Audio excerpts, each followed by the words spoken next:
Welcome to the Better Never Ends podcast. We've made it our mission to share with you the expertise and wisdom of role models and leading experts in their field, teaching us about how we can be better, telling stories about their journey to better, inspiring you to discover yours. Luck is what happens when preparation meets opportunity, which was a really nice attention-grabbing statement that I saw on one of your posts I was reading this morning. Nicola Graham, strategy consultant in health and performance, ex-physiotherapist. And that's another thing we'll come back to, that very statement there. Can you tell us a bit about what you mean there around the statement of luck? Yeah, I think it's probably comes down to control. We're not passive in our lives. And I've always lived by this view of, when I was working as a physiotherapist or the work that I'm doing now, of empowerment, and therefore people can create opportunities.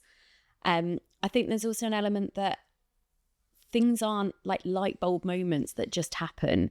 So that preparation, everything that happens behind the scenes, in the dark hours, the dreariest days when you don't actually want to do it, you don't feel motivated, it's that hard work that pays off in the long run. We live in a world where we're trying to find like kind of quick fixes or things that happen and it's a overnight success. And it's really not. You have to keep putting the work in, but then the opportunities will happen.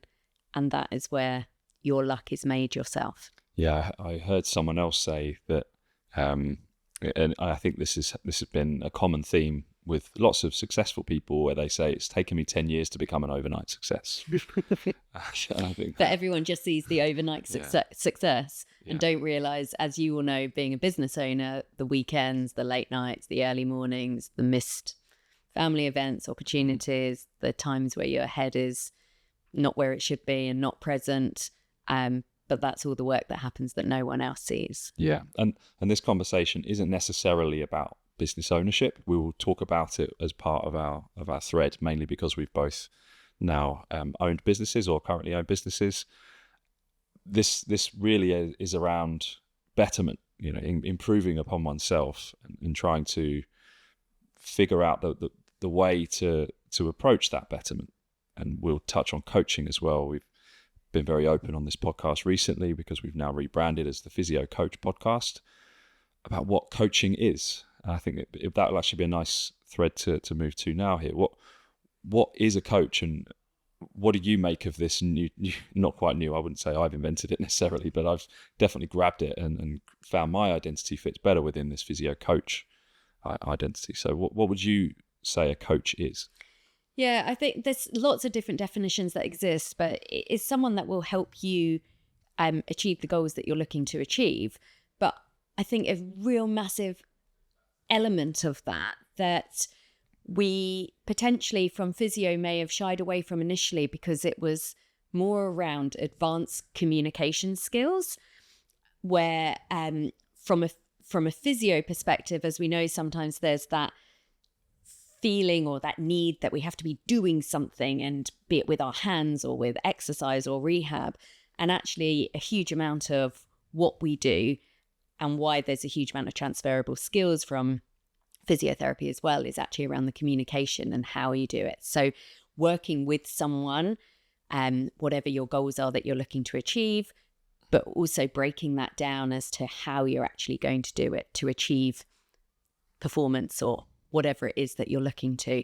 So I really think it's this underlying advanced communication skills that gives you that opportunity to speak to someone and really unpick it at a detailed level, and also at probably a very personalized level, creates that ability to deliver action. Working with someone. I think that's the key part, isn't it? With. Not on or to, or exactly. There's a with, there's a partnership, a shared decision-making process. There's a collaboration that's happening. Really collaborative, very, I suppose I would put it in the realms of active rather than passive. So and also a mutual learning experience that happens within that, because every time a coach is coaching someone, there's a feedback loop happening there, and that will happen on both sides. So both people should be active in the relationship, collaborative in the approach, and therefore also it's a learning experience on both sides. I've always said that the patient or the client in front of me, they are the experts in themselves. I might be the expert within physio, but they're the expert in themselves. So that I'm constantly trying to learn about that person through their eyes, through their mind's eye, the way that they move, the way that their body responds to load, the way that they are motivated by a certain style of communication. So I agree with that entirely, that I'm always learning, and especially through that person's experience. And they're an expert in their own body, but they're also an expert in their life. So if we dictate a kind of rehab program or something that doesn't fit with their life, well, you've hit a brick wall straight away, because they're not actually going to do it. So you need to find out what they do. I think in sport they call it like the other 22 hours of the day, but for us it could even be the other 6 days of the week kind of thing until we see them again. Like, we make no difference to them in that half hour, even if you have longer sessions, 90-minute session with them, if the rest of the time they're doing things that doesn't support what you're looking to achieve as their goal and outcome. So they are the experts in themselves, but also how anything that we're asking them to do can fit into their life as well. Yeah, I'd even say for the rest of their life. You're saying for the other 6 days a week. Well, at one point, most people will not see you again for good reasons, and on the whole, that they don't need you anymore. So how can we impact upon them that they need to change their lifestyle, their life in such a way that they go on to live better? It's a big part of how I act as a coach and how my business now acts, is that we're using the injury as an opportunity to firstly help them feel better, but then help them live better on the other side. So that coaching strategy is not just about helping them in the moment with their current problem. How can we help them live better in the future and improve their health on the whole? Yeah, and I suppose at its basics level, it would be referred to as health promotion, but it doesn't get the time spent on it, especially, I suppose, within reactive healthcare systems. So someone comes with an injury, that's dealt with, and that's probably where it ends. I've got a really kind of personal example of that at the moment, going through like breast cancer treatment, and I'm given the treatment I'm given, but nothing, there's so many opportunities. And I think COVID was also a great example where we could unpack people holistically, what they're doing around sleep, nutrition, hydration, stress management. And it's just that opportunity to have that conversation. And I think sometimes a lot of those opportunities are wasted.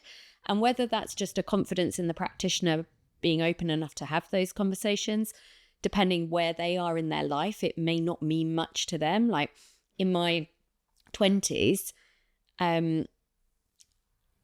you can get away with life, as in you can probably still go out drinking, not getting much sleep at the weekend, and you can turn up on Monday morning and feel great, ready for the next week. As you get older, so depending where you are in your own life may dictate how much emphasis you put on those conversations as well. But as health practitioners, I really think we have a great opportunity, but also probably a duty to address some of those issues, or not issues, those holistic aspects that can aid someone to live better for longer.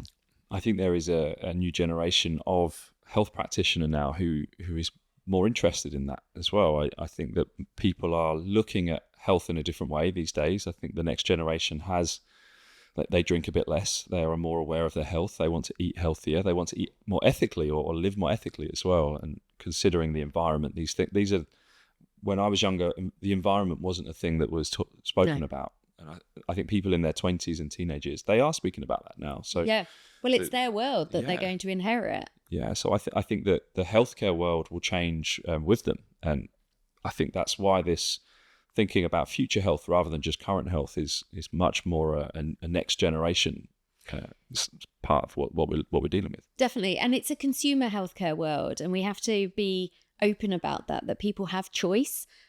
So depending on what resonates with them, messaging wise, branding wise, service delivery, where it actually is, the environment it's delivered in. People have choice of how they don't have to access. We're UK based, we're having this conversation, but they don't only have to access the services in the NHS. And reports show that people are willing to pay for healthcare.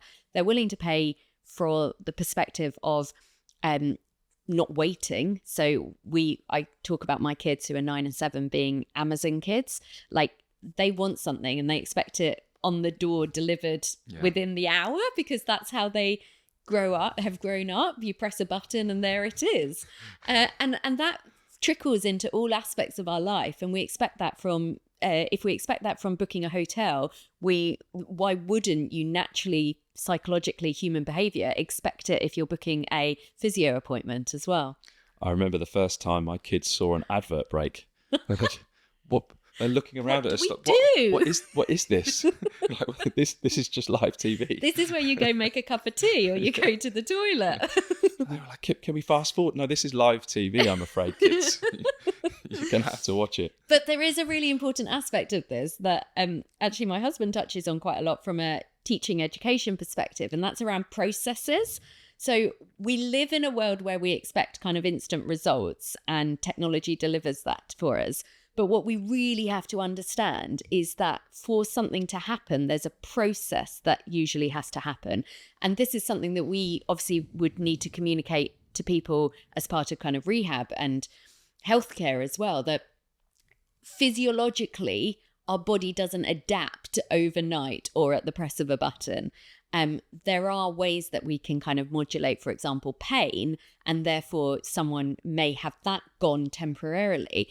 But to actually get strength adaptations or changes in movement or mobility, there is a process that has to happen. And we have to be really confident to communicate that and to understand that, so that people are on board in the messaging that you're giving them as well. Yeah, as you said, it is an active process. It's not a passive thing. You can't give someone health. You can only encourage them to live healthily. And therefore those processes result in health outcomes. Yeah, and I always think of it also as a continuum. Like, health isn't binary, black or white. We're not healthy or unhealthy overnight. There are different challenges or life events that will happen, and you move up and down that continuum. Like, you know, if you have young kids, then potentially time is a issue, or sleep, and therefore you may not be exercising at your peak performance that you're used to. But that doesn't mean you've suddenly become unhealthy. It's just you're further away from maybe where your desired position is. So you kind of move up and down this continuum throughout life, but you're still in control, I think, is the real key aspect of where you want to be on that continuum. And you're very open about your recent cancer diagnosis and the treatment that you've had. I imagine that your health background has really helped in the recovery process, but could you just give us an idea of how you've had to almost resist against the traditional methods there and almost work your own journey through? Yeah, it's been really, really interesting. So I got diagnosed at the beginning of the year, and I'm not a genetic type, I'm not a hormonal type, I haven't got a big family history of cancer. The only thing I can really kind of put down to, and I've not tried to seek a kind of reason, because I don't think that's really helpful or healthy, is probably around stress. I'm generally always on, and so I probably do struggle to relax, go into a parasympathetic nervous system position, and I also had just sold my physio business in October. My dad was quite unwell, so he passed away just before my breast cancer diagnosis. So it was probably, like, as it quite often is, a multiple of factors that led to. But then having surgery, which I had in June, now going through chemotherapy, which I'm halfway through, there is just very little that is what I would call kind of proactive. You turn up at the hospital appointments, you have the surgery, and the advice is basically do things as normal or do what you can. And I really feel that puts like a glass ceiling on people. And there's days where in chemotherapy you feel rubbish and you don't want to do anything. But to me, the most important thing is to still have a routine. I get up in the morning, walk the dog. It'll be slow. It might be shorter, but you do it.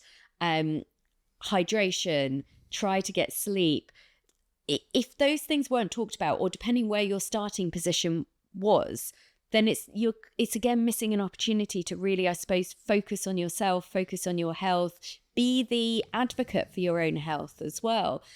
The doctors are, and the oncologists and the surgeons, they're experts in that. But as we've just mentioned, they're not experts in me or my lifestyle. And so you really do need to, I suppose, advocate for your own health, what works for you, what doesn't. And when I talk to them about, in between chemo cycles, I've run a 5K or a couple of 5Ks, there's a bit of like, what? And it just shows that there is quite a low starting point, I suppose, generally, or expectation as to what you can be doing. I ask them questions like, can I go swimming? And they're like, oh, swimming pools are really dirty. And so there's always this, like, the thing that I also think about is risk versus benefit cost. Yes, there's a risk of being in a unhygienic environment or traveling on the tube, which I've done today.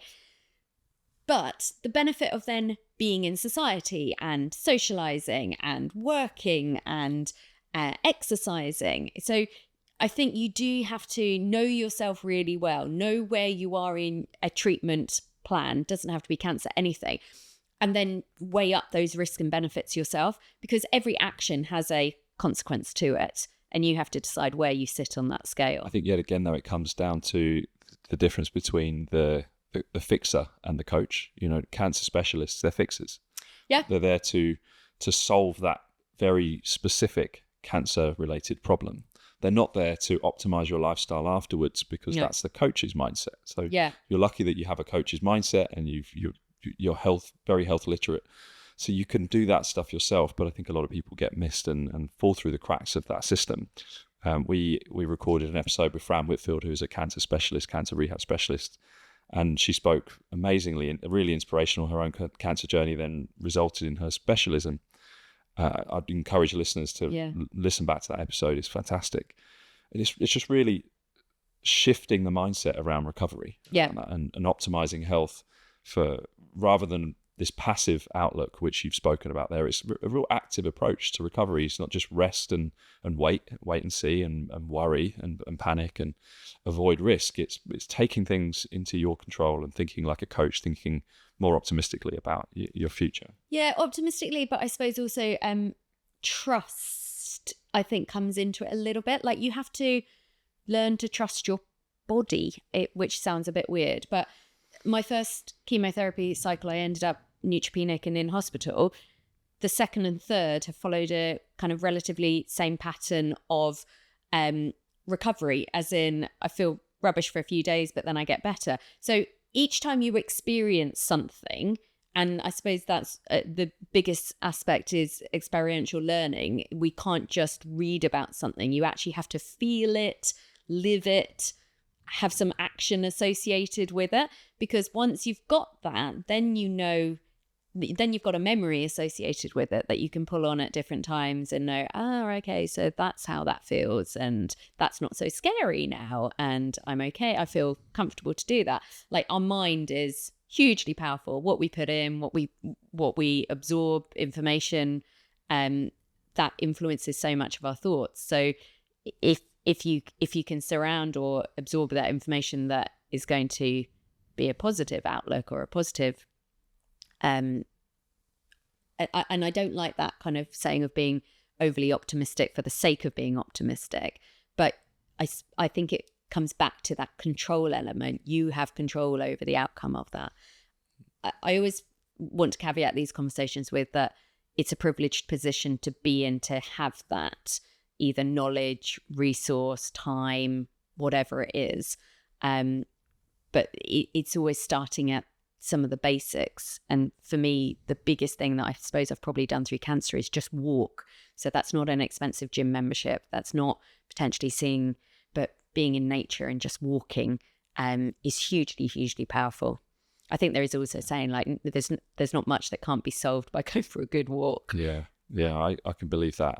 Some of my favorite trips, I do a hike every year now, a few days with my friends, and just being in nature is fantastic. I mean, we do tie it up with quite an aggressive challenge concept to it, like we're trying to cover a specific distance, but it's such an amazing experience. But what is that particularly? Really what that is getting out of your head, getting in a new environment, challenging your body. Like stress is a good thing. Like it's good to be in stressful, challenging, and it's why challenges are probably quite addictive to some people, is that it shows you what you can do, not what you can't do. Yeah, we touched on it just before the episode, this concept of eustress, the optimal amount of stress for you to thrive.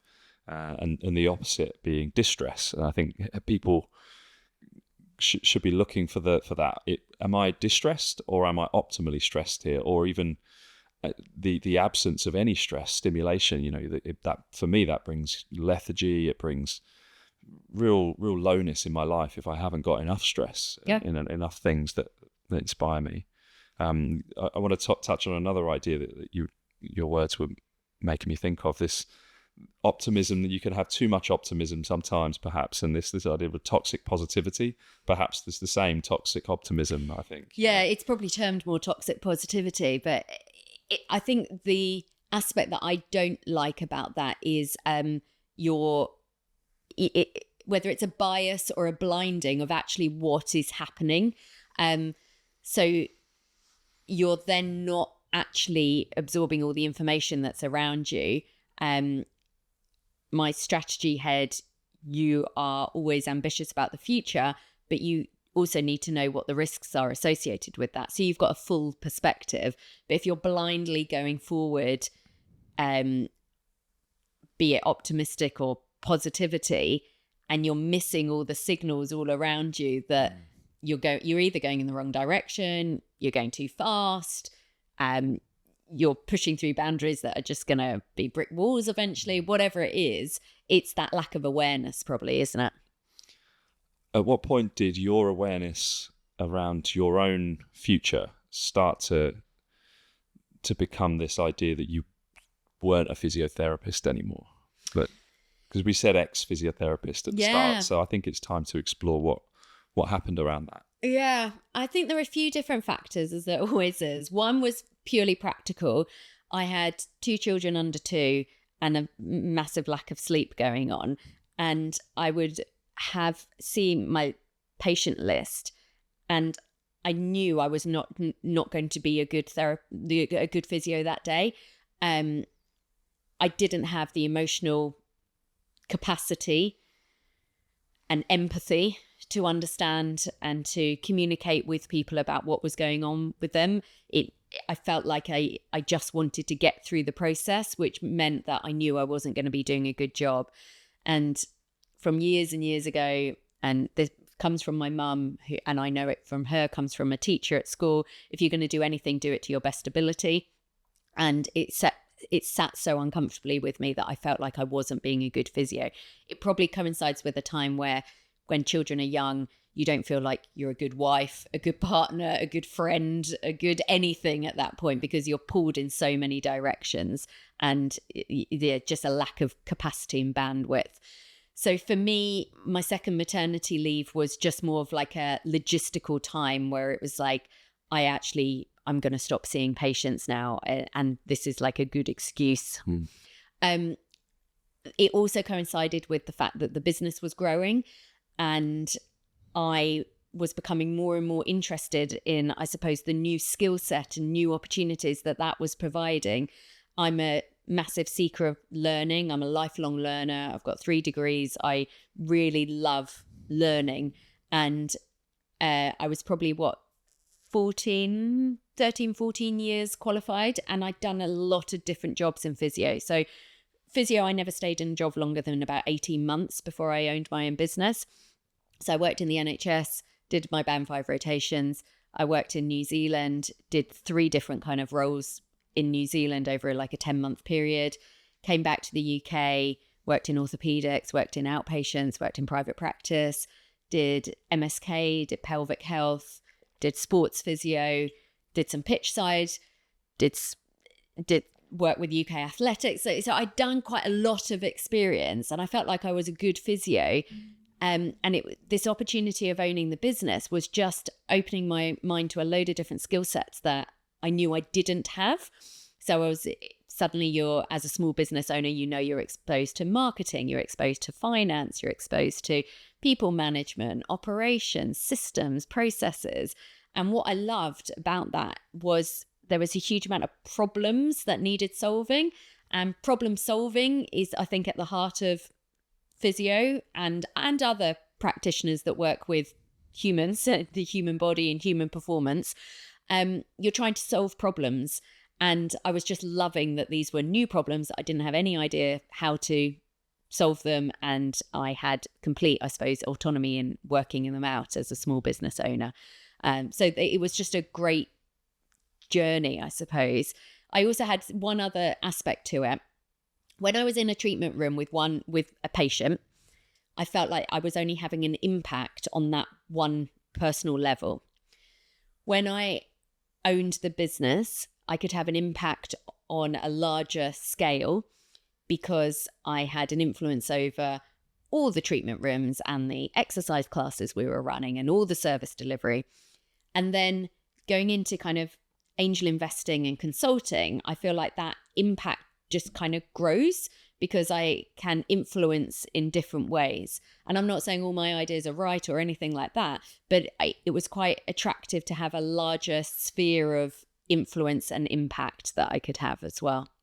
I find that hugely reassuring, everything you've said there, because it's something that I've recognized in my own career in the last 3 years since owning my own business as well, that the learning journey I've gone on as a business owner has been incredibly rewarding and exciting, and I would also align with that lifelong learner concept. And I don't have as many degrees as you, but I read a huge amount. I'm listening to podcasts that are about business, about the body, health, psychology, whatever it might be.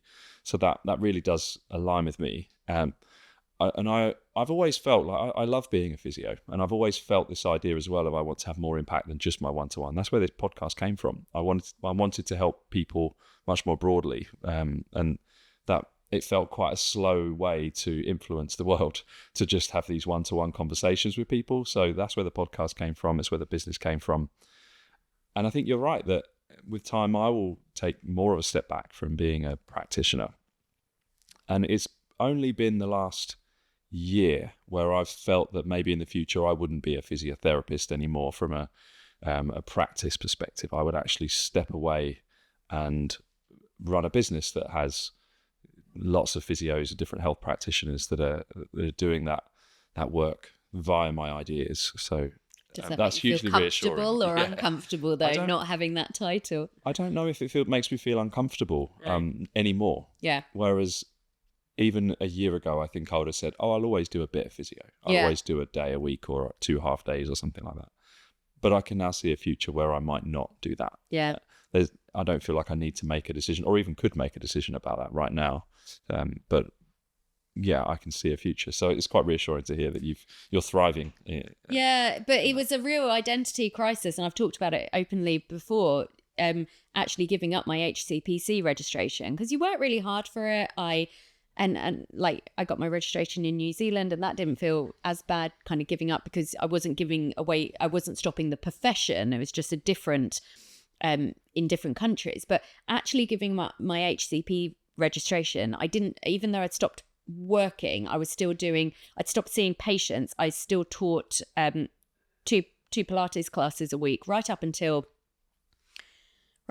kind of last year, actually. So I did that for quite a lot of years. And I really liked that because within that hour, I was delivering health promotion, if you want to, or movement to like 20 people instead of one-on-one in a room. So it felt like it was a good use of time as well.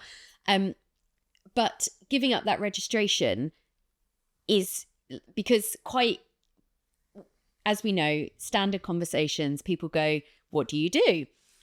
I actually really, I've heard a lot of people talk, and I think it's one of actually the worst questions you should ask people because it's tied to identity, and there's a lot of actually negative connotations associated with it.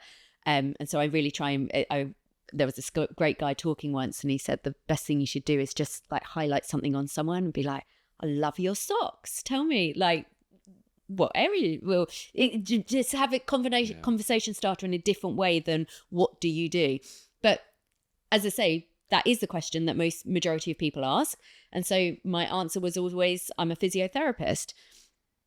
And even though I would say the general public have a really poor knowledge about what physiotherapy actually is, it creates a context, doesn't it?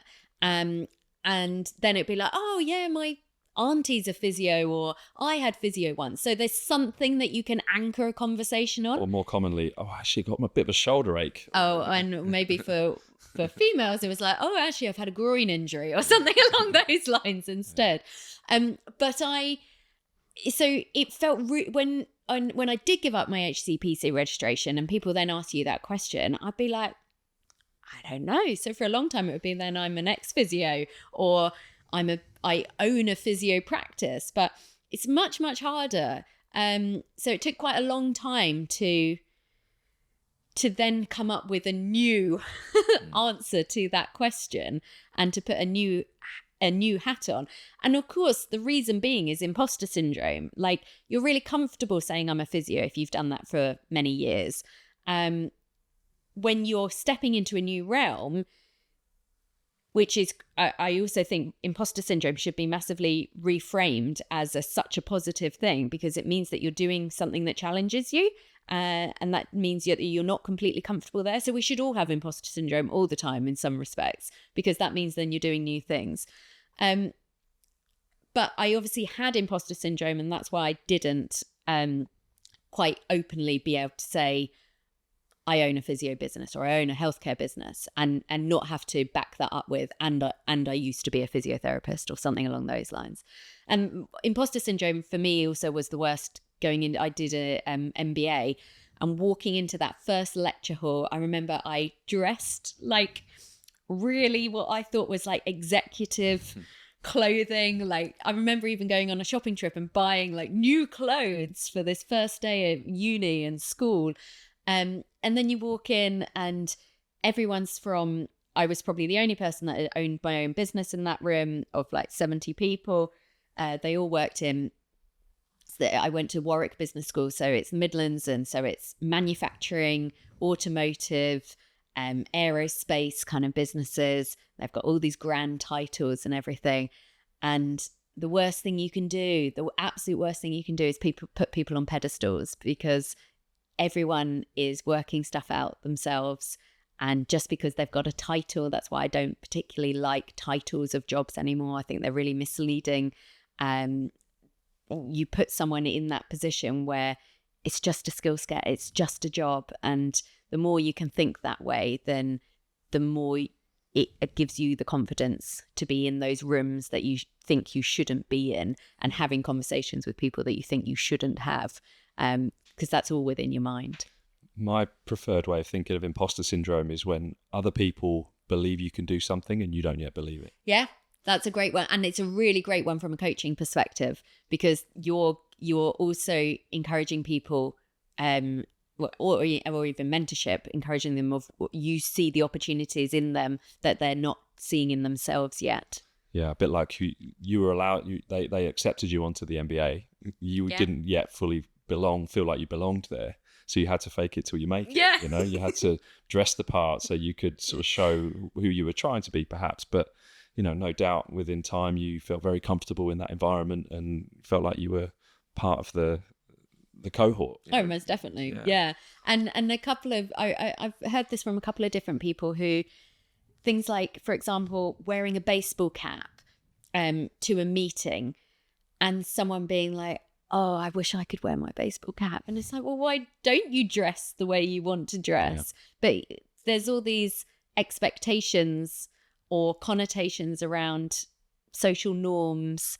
I think actually Alex, is it Hormozy speaks quite openly about this, that you do you, like, is the way it's always talked about, or we talk about it in our friendship circle. It's like, you do you, like, there's no expectations on it. I've heard him, so he's an incredibly successful sales marketing guy, business owner, and when I've heard him speak a bit about it, I can align with him doing him and think, I could never do what he does. Because but you're not expected to. And I'm not expected to, because he spoke very openly. He's like, look, I'm very strange for most people, because I work like 19, 20 days in a row. I don't take days off. I get up in the morning and exercise, and then I'm working for 12 to 14 hours. Then I go to bed. Then I wake up and do it again. And when I feel a bit tired, I take 2 or 3 days off, and then I do it again. And then I only care about my work and exercise. Yeah. It's like, that definitely isn't me. No. You know, there's other things in my life that I love as well. Like, I love exercising. I like socializing. I have a family. And he's like, I'm not having kids. He's openly said that. So we're not having kids because it will get in the way of our work, and we're so passionate about what we do. So, you know, you do you. That's him doing him. Yeah. And I'll do me, right? I think that's a really powerful thing for people to understand. And I think there's a big aspect there that probably comes down to either coaching or mentorship, or even just self-discovery on your own, of knowing who you are. When we take jobs, when we have, and that's why I don't like that identity of I'm a physiotherapist, like you're fitting into a system that already exists, or an expectation of how you behave. And I know that we have like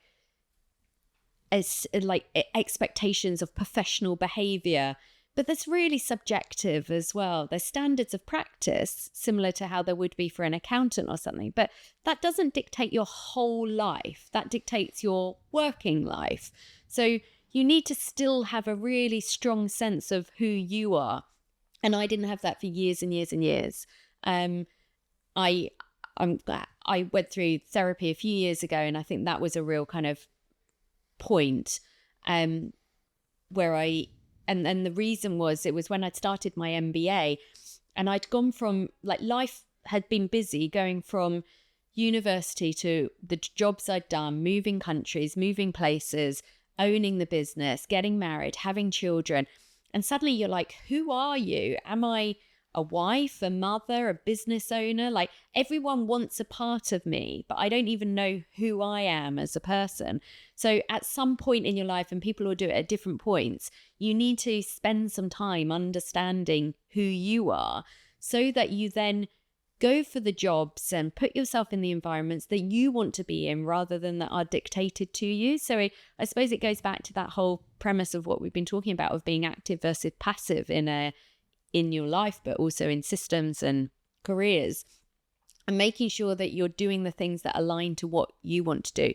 There will be times where you're stretched on those or pushed on those, and that's okay. And it may be that it's time sensitive, and you know that it's for a specific time or a project, but it's a stepping stone to get to something else that you want, or to get to an outcome that you want. Or I have taken lots of jobs and experiences in my life that aren't paid, and I'm really happy about that, because they've either been a learning experience, or they've opened a network that I wouldn't have got access to otherwise. Or there's always, so I don't often chase the pay of a job, or because if I know that there's a bigger picture to it, then it will accumulate over time.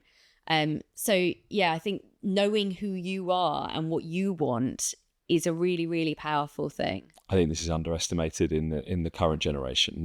We spoke about the benefits of the newer generation of young people now, but I think some of the more challenging side of it is that they aren't quite so willing to hustle and do things without pay and learn for the sake of learning. I resonate with what you said there. I always moved when I stopped learning. I moved to a different job so I could learn new skills. To begin with, it was about being the best physio I could be. I'm not learning off the people around me anymore. I'm not learning off this environment, this style of physio. I need to move somewhere else. I need to move. So I kept doing that until I found business ownership, where I now have forever learning. Yeah. You know, I can learn in whichever direction I feel is most appropriate and exciting for me. So it suits me very well here. But I do sense that sometimes that hustle is gone. You know, I did all sorts of things when I was younger, just like you, just because it was learning something new, learning something different. Oh, that's interesting. I want to go and pursue that. And sometimes it was voluntary as well. Yeah. I don't think that culture is quite so there anymore. Well, I don't think we'll know the answers to it, but I suppose it comes down to, I do promote entrepreneurship in its broadest sense. Like my dad owned his own businesses, and so I didn't know anything. And while we were growing up, my mum didn't work, so I didn't know anything different than owning your own business. And the highs and lows, and there are a massive amount of lows that go with it. And so I saw my dad at his highest point, where he gave us a really great lifestyle, education, holidays, everything that very much around, I suppose, the physical aspect of it. But we were quite aware and quite open when things were going bad, and he lost businesses and deals went wrong. And so you do make your own luck that comes with it. But I that's all I ever knew. So I was self-employed from 26, because I wanted that ability. And I remember, I think it was my mum going, "Oh, but what about your NHS pension?" And I'm like, what about my NHS pension? I'm not interested in that at 26. Like, I know, I suppose I had more faith in myself that I could earn more than that would ever deliver. And to me, that was such a long-term view at that point. And I wouldn't have, I know I wouldn't have been comfortable being in an environment that didn't test and challenge me, and did the opposite and restricted how I wanted to practice as a physio, just for a pension when I was in my 60s kind of thing. That was 40 years of unhappiness around that. So yeah, that just didn't sit well. But that aspect around, I suppose, growth, and that has to be, you have to try to seek that. That doesn't always happen passively either.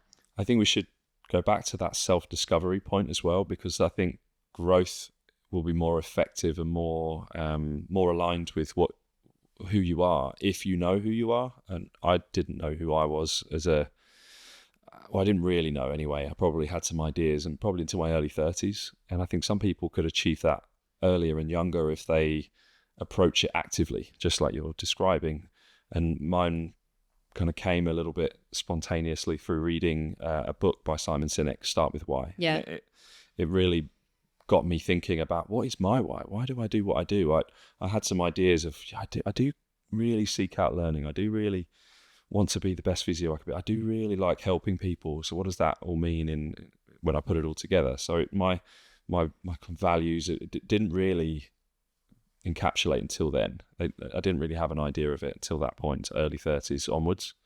But when you do know, it's powerful, because it means you're not tied to a job title, or it also shows you then the transferable skills that are available. So going back to that kind of aspect of, like, I'm not around universities and new grads to understand kind of the challenges that they're going through, but I think there's probably my superficial feeling about it is there's probably just a disconnect from where the education system sits compared to where practice and jobs actually sit. And so traditionally, we were very much set up that you're going to go straight into like an NHS role, and that's the environment you're going to go into. We know, and it was very heavily publicised over the last couple of months, the NHS freezes and the amount of new grads who don't have jobs. And therefore, there has to be a way that you set people up with employability skills that are outside the NHS. And that means that if you are going, for example, into private practice, it's a different skill set. Like, you have to be comfortable talking about selling and communicating with people and building relationships and realizing that there's not an endless stream of a waiting list. You actually do need to hustle and find and be able to communicate value of what you're doing. So it's not about the cost of the service that you're providing. It's more about communicating the value of what your service is delivering. And therefore cost doesn't actually become, or fees doesn't even become a question, because people are happy to pay for health.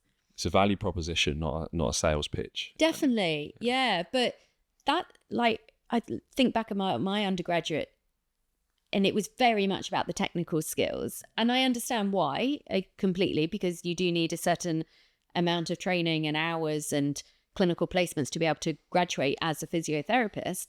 But I think it's missing a whole aspect there now of how much systems and private healthcare has moved in the consumer side of actually being able to communicate what you do and what that looks like for people.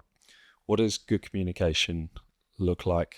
And we can talk quite broadly about this, because you've recognized, I know you've spoken before, that you've recognized that communication skills that we develop as healthcare providers is hugely transferable over into the business world as well, and into the consultancy world. So what do you think good communication looks like? Yeah, well, to start with, I think it's an ongoing process that you can always improve. Communication, the definition of communication is something around, I'm not going to get this quite right, and maybe you can correct me on this, but it's like, did they actually understand what you were trying to say? Is that the way it's actually worded? I mean, that makes sense to me, because that's therefore covers verbal, it covers body language, it covers written. You're sending a message to someone for them to understand the way you intended. Yes.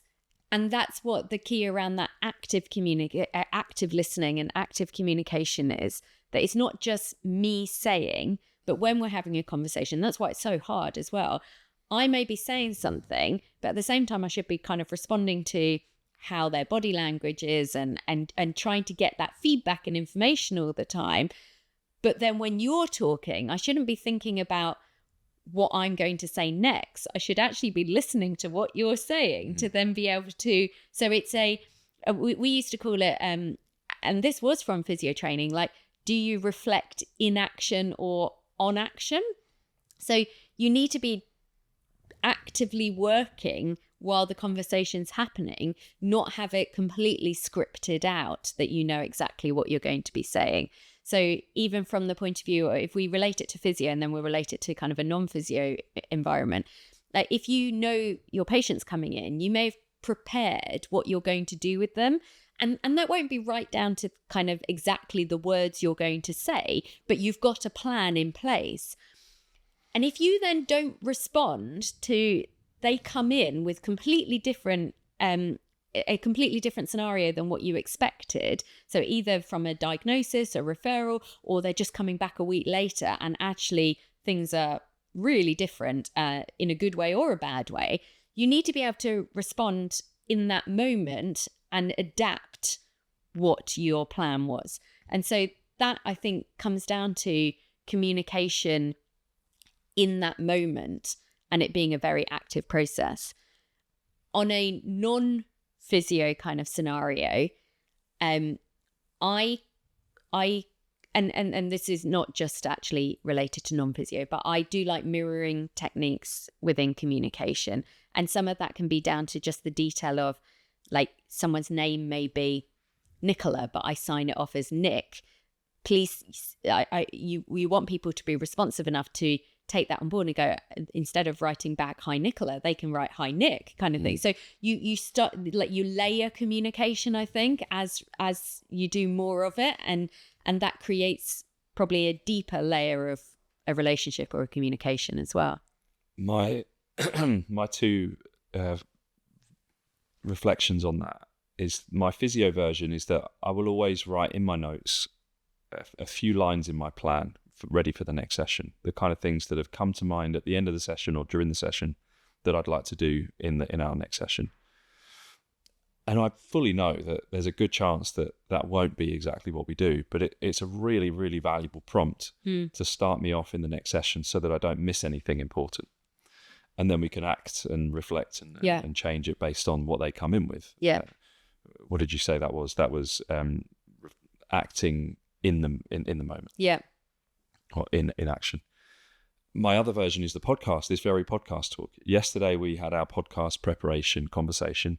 I've noticed in probably the last 15 or so episodes, that maybe 20 even, that the episode goes much more smoothly and much more naturally and flows better when we speak first in some way or another. And during that conversation, I'm either taking notes or really thinking about the themes that we'll discuss, the things that you're passionate about, the things you have expertise within, some interesting parts and rabbit holes we'll go down. I also know in the moment, although I have some notes, I don't look at them that often. I'm not thinking, I must talk about that. We'll go with the flow from there because I know roughly where we're going to go. already. So Yeah. that's another version of that, isn't it? I think that I've done enough preparation in order to have a nice flowing episode, I think. Maybe the listeners will judge that. But I'll also be very prepared to go with the flow and speak about things that we haven't prepared, because that's where the conversation has gone. Yeah. In fact, this very thread is not something we prepared and not something we spoke about at all. But I think there's in an example, a real practical example, like someone you may know, you may just see on the diary, back pain. So I did years ago, but in my last years of practice, I never would then start the conversation of like, oh, so you've come in with back pain. I would always open it of like, why have you come today? Like, keep it really open to start off with, because then you can be led by where they want to go. But focusing in too early, I found actually wasn't helpful for my practice, because I'm straight away thinking neuro examination, like all this, where actually, as we know, back pain actually might be hip pain, or so you just don't know where that conversation would go. I think the reason communication is also a challenge nowadays for people is because we live in a very digital world. We're happier to send texts and emails than to actually pick up the phone and have a conversation with someone. Context is missed, body language is missed in the digital world. Tone of voice and actually how they're reacting is hugely misinterpreted. I'm a massive overthinker, and so a message I get from someone, I'm straight away like, what does that mean? Why have they said it that way? Like, I really struggle with that. I really struggle with short communication. I need like a real context and a degree of communication, but I need that to reassure me.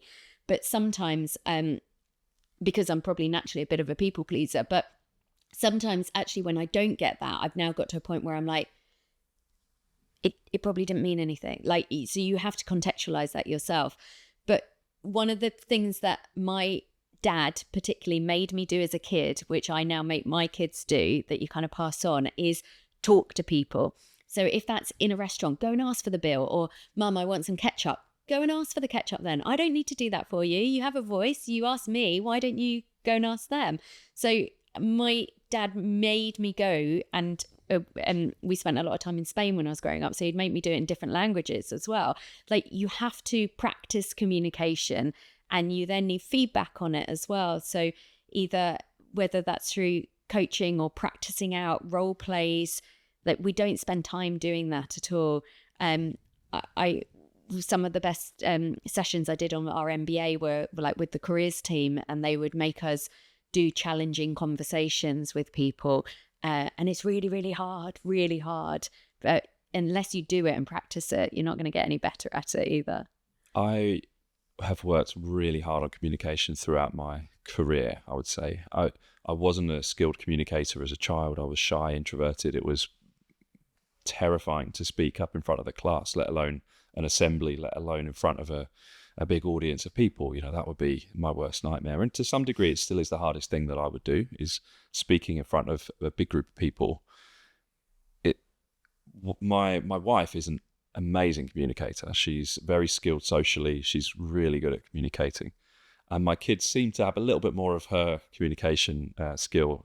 But we do the same. We really encourage them to have their own voice, to use your words. You know, if they're struggling with something, use your words to explain how you feel, to try and encourage them to explore the emotion of things. Yeah.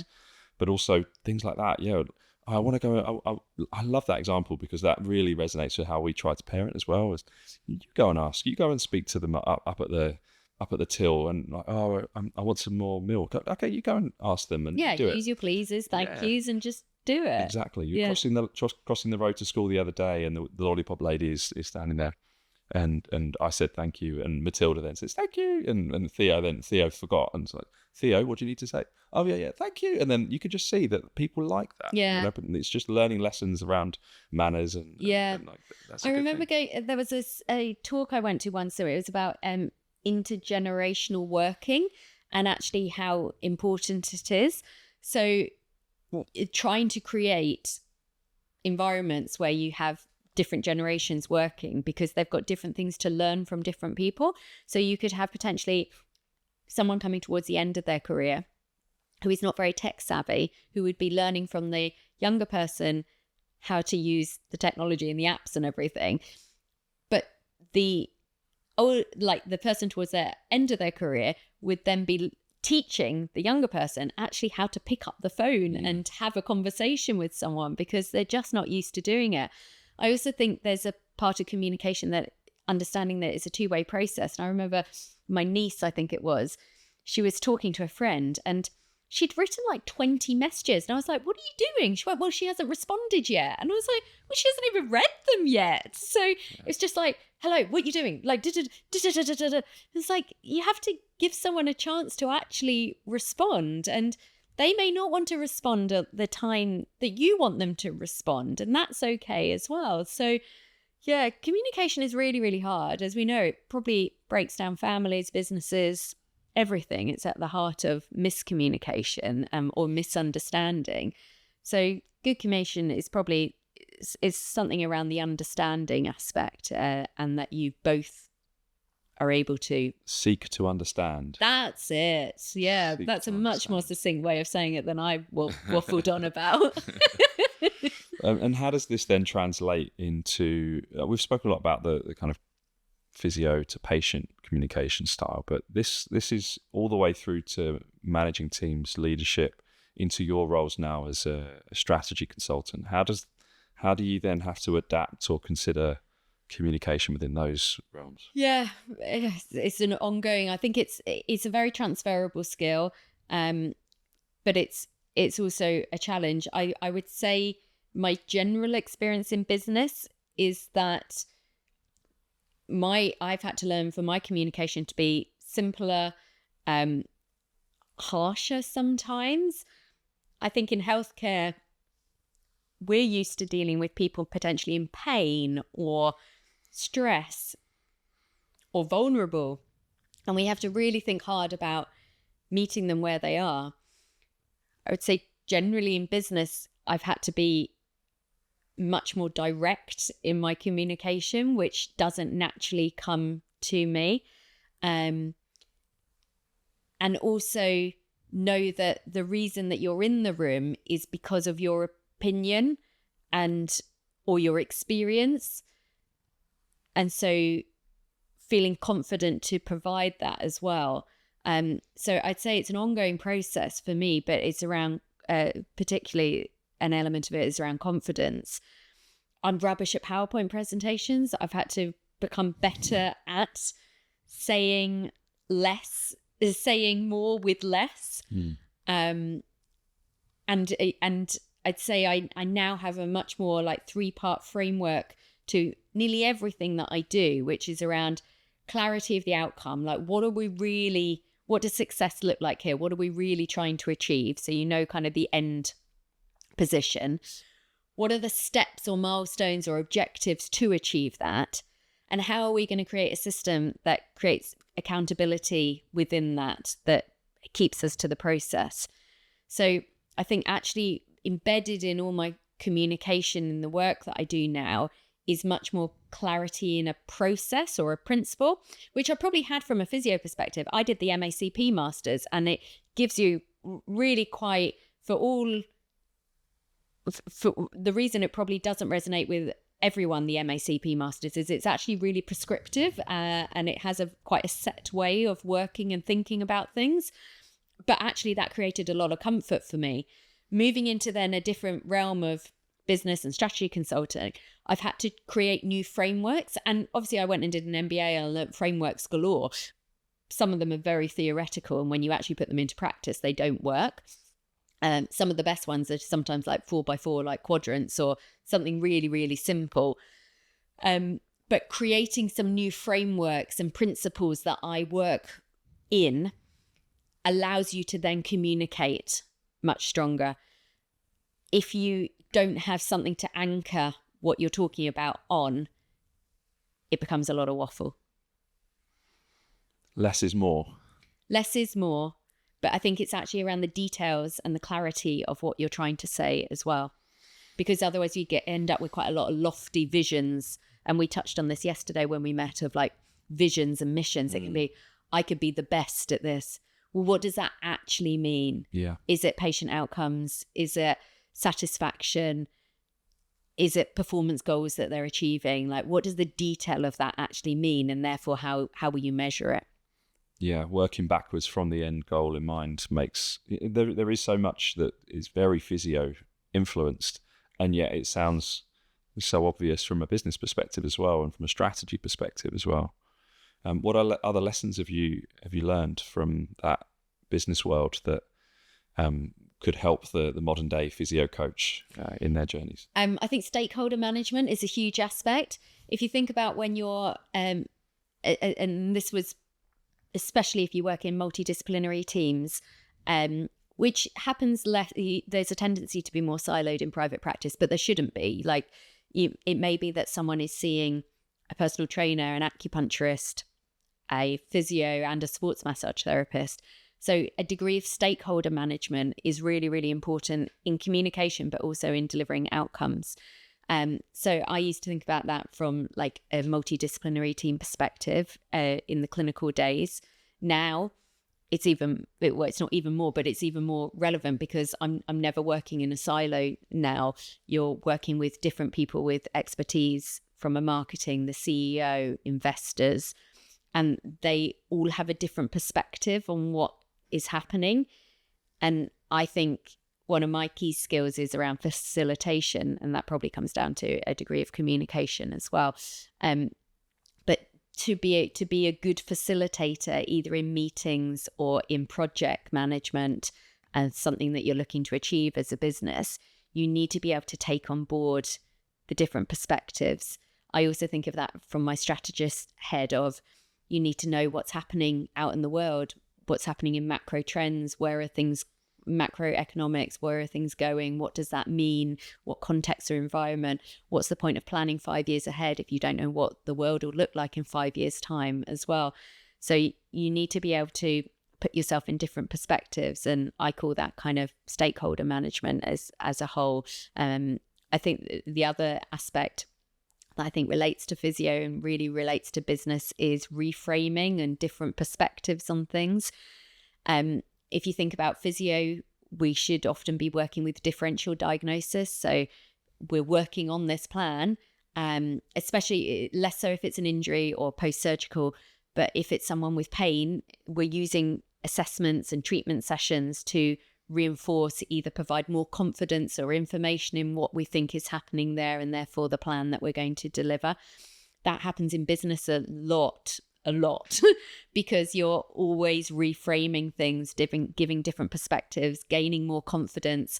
I work quite a lot with small businesses and startups. We don't always have a set model or framework on how something is going to work yet. We don't know how the market will respond, whether they want that.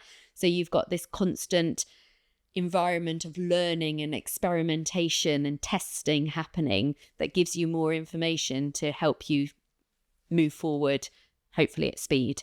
But rather than be a really set, we're going to be doing this and only this, which is then actually a plan, not a strategy, you need to be able to have an adaptive response and an adaptive strategy. And that comes from all the things we've talked about: communication, taking on board information, testing, learning, experimentation, to then move forward. It sounds, you put it all very clearly, and I know it isn't simple stuff. It's quite complicated stuff that you're able to condense down into some simplicity there for the listener. And it happens over time. It happens through specific learning. It happens through exposure and experience. That process can be a lonely process, that entrepreneurial journey, that business owner journey. I've heard a lot of people speak about the loneliness, and I can vouch for that as well. At times you do feel isolated and unsure who to speak to about this. How have you managed to navigate that? Because on the other end of it, I think, is burnout. I think that's the negative consequence of not dealing with it particularly well. Yeah. What do you think's the safety net for that?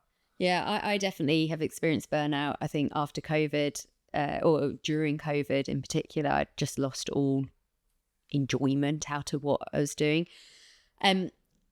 I don't like the term work-life balance. I like work-life integration. And so it's finding moments there's a few different aspects to it. I think routine is hugely important for me, and I didn't realize how important it is. So I struggle over the summer holidays when the kids are off and or half terms, because things are a little bit more chaotic. I like the structure of days. I also think there's finding points in the day that are you time. So for mine are dog walks in the morning. If I don't have early meetings, then heading off to the gym on my own. People are quite surprised about this, I think, on me. They think I'm a real extrovert. I'm definitely not. I think I've got maybe extrovert tendencies, but I re-energize through a lot of actually alone time. So I am energized. I get a lot of learning and things from people, spending time with people, but it takes a lot out of me. And then for me to re-energize, I actually need quiet time on my own. Some people are the opposite, and they are built up by being with other people. So I love it, but then I need time away. So it comes down to a few different things. Knowing how you are, like knowing what gives you energy and what takes energy from you is really important, so that you know that how to build up your cup or recharge your battery in the most important ways. And I also like some of the performance terms or sports terms around periodization as well. You can't, in elite sport, in performance, you can't be on all the time. And actually, what is probably quite accepted now is that how important recovery is. And so finding the ways that you recover and what that means to you, whether it's a walk with the family, whether it's no phone time, whether it's Netflix, like it's very, very personal. And so you just have to find the ways that works for you. And the reason, I suppose, going back why I don't like work-life balance is because it makes it sound like there is a balance, and there isn't.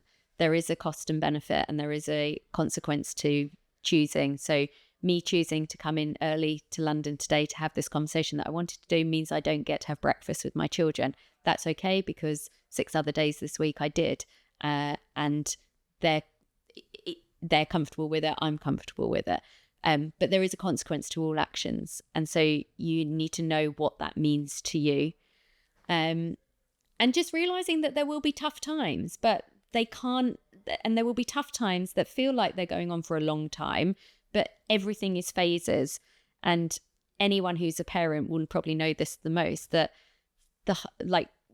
when you've got a really tough time of like sleep deprivation with a kid, you think it's never going to end, but they are all phases, and they actually happen much quicker than you think they're going to as well. My current phase is recognizing that I've reached a ceiling on my own ability to move my business in the direction confidently that I would like. And I've recognized that the introvert in me has been dominating my learning process too much recently, and I haven't been seeking information from others. I haven't been looking for help from other people, coaches, mentors. And then I reflected even further back and thought, actually, that's been a trait throughout my life, is that I've been much more comfortable solving my own problems rather than asking people for help. I think my learning was too slow in my early career because I didn't want to ask for help. I wanted to solve things myself, and I was spending too much time on my own as a clinician as well. I didn't have enough people around me. And I want people to kind of learn from some of those situations, to know that they should push themselves outside of their comfort zone if they're not comfortable seeking help like me, and they should go out and ask people for help. Yeah. I've recognized now I need to get out and ask for help and get a mentor, get a business coach. These are things that I'm looking to do at the moment. And I think it was quite a powerful moment when I realized this is my trait. This is the thing that I will be guilty of, spending too much time trying to figure out my own things, which is also it's great. And I've got a really good ability to do that. And I like to learn. So that's positive. But the limitation of that is there's so much more information out there with people with experience that are willing to give, such as yourself. And I think the mentorship side is something that also should be active. Yeah. You shouldn't just wait for a mentor to come to you. You have to be active in that process, which, just that's what we've been speaking about this whole time, is take ownership over your development and your growth. Definitely. I can resonate with that completely. Like, I was a really untrusting person when I was younger, I think, like for various different reasons. And therefore you don't want to open up to people. It's safer to work it out yourself and get on with it yourself and trust yourself rather than to trust in others. But the downside of that is that you're not then opening up to people. I also think I completely resonate. There was a podcast I did, the first ever podcast I did actually with someone, and they were like, what advice would you give? And I was like, get a mentor earlier. But it's not easy also to say it. Like, it's easy to say get a mentor, but it's like, where, who, will they want to? Does it cost me money? Does it not? Like, but I think I do believe LinkedIn is a great to and that all professionals who are serious about learning in their careers really should be on it. And it's an opportunity to network, to start networking and to put kind of feelers and thoughts out. But yeah, it's not easy. And it also comes with not rejection, but you have to be comfortable to put yourself out there to be rejected or to have your practice criticized as well. Probably the best way of starting it is in the NHS. We did 360, well, they didn't call them 360 degrees because that's something different, but like peer learning, where you would just watched assessments with people. In private practice, that stops quite quickly, I would say. It is not the norm that happens, but I think it's really important for it to happen, because you shouldn't just be then commenting on someone's clinical and technical, but it's like, it's, as you say, it's part of their communication. And I always said when I sold my business, I didn't actually go and do it because then I would have got cancer, but I would go and do work experience with all the people that I did my MBA with. And what I meant by that is I just wanted to go and sit and watch them in different environments, do different things, so that you just get learnings in different ways as well. And like, what is the best thing that you can do is just ask more questions. Yeah. That's probably because then the question leads to a conversation and goes off in a different direction. It's just the coach. True. This is the coach. It really is. So this, I've done a huge amount of watched assessments, and not that many in my earlier career though. I remember feeling like maybe I was like, no one's watched me be a physio for about 5 years. Like, how odd is that? How strange that no one has watched me do my thing. What if I'm doing it all wrong? Like, yeah, that's what I was thinking. And then I moved to a company where it was very much part of the development process, and had a few myself, and then ended up leading that process and being the assessor. And I used to love it. I used to learn so much just because I was watching other people practice. So they'd think that it was sort of me teaching them, but it was such a two-way thing. I was learning a huge amount from watching other people. One of the first jobs I went to into private practice had a gym area, and I loved that. And we also did it. We actually, the NHS department I was in was like a large, just big room, I suppose, with all the curtains. And the amount you learned by just being on the gym floor with other people. And it's like, oh, that's an interesting exercise. Yeah. Why are you doing that? What are you doing? So you've got to get out of your treatment room. You've got to get out of your normal environment. You've got to go spend time with other people and what they're doing. So it like, that is what will lead to kind of mentorship and learning, is because you put yourself with other people. I talk about the comfort zone drawing a lot, and it's something that around the time of my own self-discovery I came across, and it again resonated with this idea of there being this small comfort zone in the middle where we start. Just outside of that is the fear zone, where you go outside your comfort zone, everyone knows it feels a bit tricky, a bit scary. And then outside the fear zone is the learning zone. Yeah. And then if you learn more stuff, it becomes your new comfort zone. Yeah, yeah. And then that could just carry on forever if you wish. And I think it encapsulates so much of what we've spoken about in today's conversation, that there is an active process.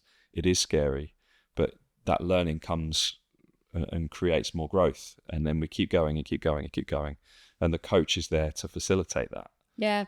And there's different just phases of your life where sometimes it's kind of full pedal to the floor and it's fast. And other times you feel like you're not making any progress at all. And there's life challenges and it's frustrating. But then there's suddenly something kind of elevates. So just like we know that rehab doesn't follow a nice, smooth, like life doesn't. And so you have these step by step, or actually not even step by step half the time, these wiggly squirrelies where you feel like you're going backwards to then go forwards again. So there's got to be just a bit of trust in the process and not overthinking. I'm listening to this amazing podcast at the moment. It's a 3-hour podcast on the Huberman Lab. It's very good. It's got Brett Contreras on there, the glute guy, who I've been following for about 15 years. A lot of my strength and conditioning, certainly the early side of it, was influenced by him. And within that, they're speaking about some great stuff. I'd recommend anyone listen to it who's interested in that world. And I think it was Huberman, actually. He says that he describes progress as this saw. You know, saws have got these jagged edges. Yeah. That's if progress in your strength lifts is generally trending upwards, this diagonal upward saw, then that's fine. But what it normally is this kind of jagged line, up, down, up, down, up, down, up, down all the time. I think that really kind of made sense to me that progress looks a bit like that. They also spoke about this idea of what's the minimum amount of fatigue that results in the optimum results, right? So you need to have something that's driving fatigue, in the strength lifts. But I think I'm thinking about that in growth as well. What's the thing that takes you out of your comfort zone just enough to get you the results, but doesn't cause so much fatigue that you then break down into burnout, you then break down into injury, whatever it might be. You have to get just enough, but not too much, the Goldilocks effect. Yeah, definitely. And I suppose there's an element there of knowing what the outcome is. So you're doing the right thing to start off with. So you're not wasting a lot of time and energy doing things that aren't going to move the needle to where you want to be. And there's probably a high degree of prioritization then in there, as in it's okay to say no to things. People talk about lots of different ways of kind of setting up their day, don't they? Doing like your 4 hours of the most important work that you need to do at the time that you work the best as well. So ideally, for most people, ideally it would be morning, because then you don't get distracted by other things going on. But that's not actually how everyone works, depending on their physiology, really, I suppose. But definitely there's a degree of prioritization. And I know as a business owner, I'd have a load of emails and I would sit there and do all the ones that were really easy rather than the one task that I knew I really needed to do that day that would have moved the business forward. You put them off as much as possible. I flip that now, and I do really try and tackle those high energy but high rewarding prioritized tasks, rather than especially now when we have AI and different ways that you can manage some of those low importance, low agency standard work. Like don't find it seductive in the busyness of just being busy for the sake of being busy, rather than doing the things that actually make a difference. They are the harder ones to do and we'll put them off, but they're the ones that actually move the needle forward. Another metaphor that came from that episode, that sounds like you're just spinning the wheels. You're not getting anywhere. There's no traction. You're just spinning the wheels. So what's actually going to get you traction? Yeah. That prioritization. Think about your end goal. Know your mission. Know your values. But prioritization is really hard. It's hard to do because you need clarity on what you're trying to achieve at a granular detail level. But also prioritization means being pretty ruthless and saying no. And you can only do that if you've got confidence in what you want to do, but you can also only do that if you communicate it in the right way. So saying no to someone or something could be burning a bridge that you may not want to burn yet. So it's actually not potentially a no, but it's not a right now. So you need to really think through how you communicate that as well. What's the most important thing that in your world that we've not spoken about today?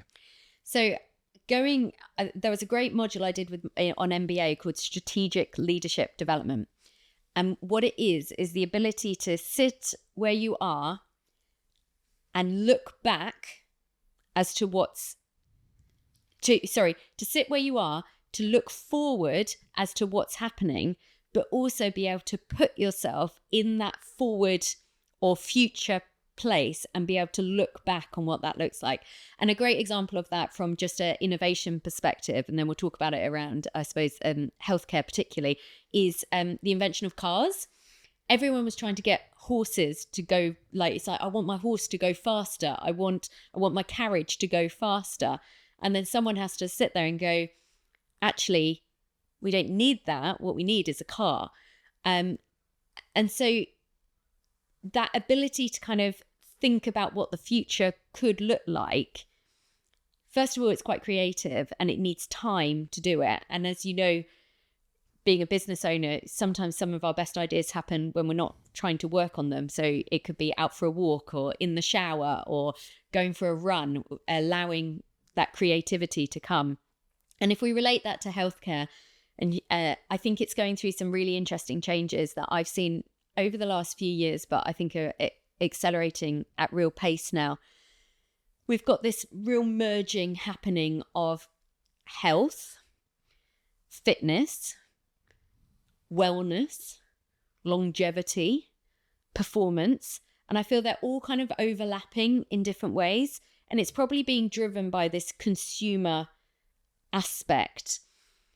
And it's what we alluded to at the beginning. People have choice and they have money that they're willing to spend. They are more health conscious about what they want that to look like. And that means that there's a lot of, as I say, I think a lot of merging happening. And I'm really interested to see how it will play out. Wellness, you've got a lot of unevidence-based, unsubstantial kind of claims that happen, which probably don't have long-term outcomes. Healthcare is sitting in more this reactive, quite limiting sometimes what it can deliver. Fitness are having this overwhelming amount of people. Like I think the UK Active report showed that a high percentage, I'm going to say like 70% of people that join a gym are actually doing it to manage a long-term health condition. But are fitness professionals suitably kind of qualified or educated to deal with that? We don't know. Time will tell. There's lots of work happening there. You've got then this like people seeking performance, like they've got wearables, they've got data. What are we doing with that data? I know that there's some interesting kind of developments happening in that space of actually, like, I think back if I was a physio now and someone came in with their wearable data, I would feel like I need to upskill myself to understand what all that means, because you've got people with their own health data and they may be coming to you to interpret that and to use that within their program. So you've got some form of real personalized objectivity there in their data. Very like we've had that evolution happening where we've had like manual muscle testing to dynamometers to force decks to then people coming in with their wearable data. So like what we were talking about earlier, it's not just that hour that you're with them. You've got that ability to look at their whole lifestyle through some of their wearable data. And how are you going to integrate that and interpret that within their physio program or within their coaching program that you're giving them? So I think there's a lot of quite interesting forces happening in different ways. And it will be interesting to see how that marries out. But I do think it creates an opportunity for physios and practitioners to look at people in a more holistic view now, because you're getting data from them. And there's just an increasing amount of people wearing wearables as well, that you can look at how it's not just subjectively how they're sleeping. You can actually look at that quite objectively now and make some inferences from it. I think the other quite interesting area is around weight loss drugs. And there's a real, I suppose, education piece around you're losing mass as a whole, and that includes muscle. So actually there's a real role around strength training and what that looks like for people as well. So a few kind of different trends that I think are being driven a bit by technology and advancements in pharmaceuticals, but also create opportunities for people to be a more holistic practitioner to look at someone's, not just that injury. We were talking earlier about how powerful experiencing something really is. If you've experienced it yourself, you can then become better at it. Part of that is around, I'm a really good ankle physio now and a really good spinal physio because I've had two of my biggest injuries in my lifetime have been in those areas. So I feel much more comfortable, and I'm able to empathize more powerfully with the patient in front of me as well as a result. I'm sure you're having the same experience now with your journey. Yeah, and I became a much better physio and pelvic health physio and Pilates instructor when I'd had babies and I was postnatal myself, to actually understand what that feels like through your body. And I think the same can be said around wearables, is that if you're noticing that people are asking you lots of those questions and you haven't got a wearable yet, you're probably going to struggle to answer those questions, because you won't be able to navigate the data. You won't be able to speak about your own experiences. I mean, I've always been interested in data, so that's never been a problem for me. I've had different ones over time, and I've tried to consolidate that to some degree, and it's worked really well for me to help with my own health decisions, but also to be able to just pick someone's app up with them and just speak about, oh yeah, that might mean that, what are you doing around that data there, what does that mean in your life? So I think it's really powerful, and I fully agree, a real opportunity for physios to fully engage in this more coach related mindset of helping someone's health. So you asked that question earlier, what have we not touched on? And I think if I had to sum it up, I'm surprised it's taken me this long to mention it, really. It's around curiosity. Test your curiosity and explore your curiosity, lean into your curiosity, challenge yourself through those kind of questions and in those environments, and continuously just be curious about life and what that means. I'm going to finish with my final reflection on what you said a minute ago. And have you seen the film BlackBerry? No. So BlackBerry is about the phones. So I had a BlackBerry. Some of the younger listeners may never have heard of BlackBerry because they have essentially gone extinct as a phone manufacturer. And I watched the film because I was the similar age to you, and grew up around the growth and then the demise of them. And they were innovative at the time, and they had this keyboard on, like an actual physical QWERTY keyboard that was on the phone. Tiny little thing. And I just remember one of my friends, Mehmet Cem, the hip physio, he was one of my friends who had one. And I remember he was powering away these kind of messages and emails. emails. And then when you watch the film, it's no spoiler alert, everyone knows that they collapsed, is that when iPhone decided to get rid of the physical keyboard and it was all on one, they merged the phone, the iPad and the iPod, and it all into one device. So it was a genuine iPhone, right? This kind of hyper connective device. And BlackBerry decided not to go with it. They doubled down on their model. Oh no, we need it. Everyone wants the keyboard, because they couldn't look forwards at the change in the environment. They couldn't see that things were changing. And by the time they realized that they needed to change, it was too late, and they rushed it and they got it all wrong, and it was a complete mess. And the company essentially went bust. So I think that your message there is really powerful. We do sometimes have to look forwards, perhaps individually, but also sometimes collectively if we're part of a team or if you're running a business. You have to look forwards at what do you want your life to look like, and then be able to sit in that seat and look backwards to reverse engineer it. I think it's a really powerful finish to this conversation, and be curious enough to explore what that should look like and what that might look like, and be specific and active enough in that process to create it by design. And you have to create it by design, but you also have to create time to actually do it. So there were, like, as you know, as a business owner, we're always saying, I need to spend more time on the business, not in the business. And that's the same for this as well. You have to spend time thinking about creative thinking, strategic thinking. Which is very meta.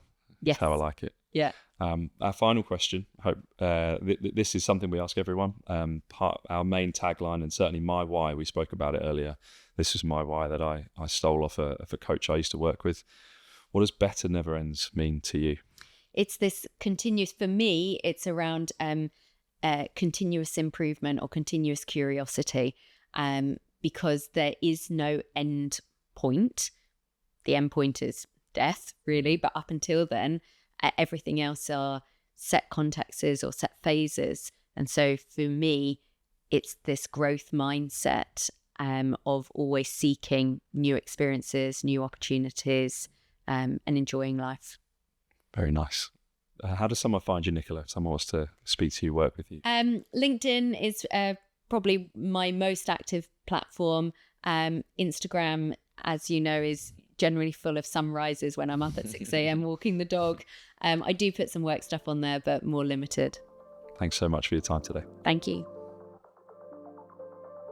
Thanks for listening to today's podcast. This podcast is sponsored by Better, provider of health and wellness services in central London. We really believe that we can help people feel better and live better. You can book in for face-to-face services at any of our 3 London clinics. We have one in Marylebone, one in Soho, and one in the city. You can also follow us on Instagram at Better Never Ends, or head over to our website for more information about the clinics or the podcast at www.betterneverends.com.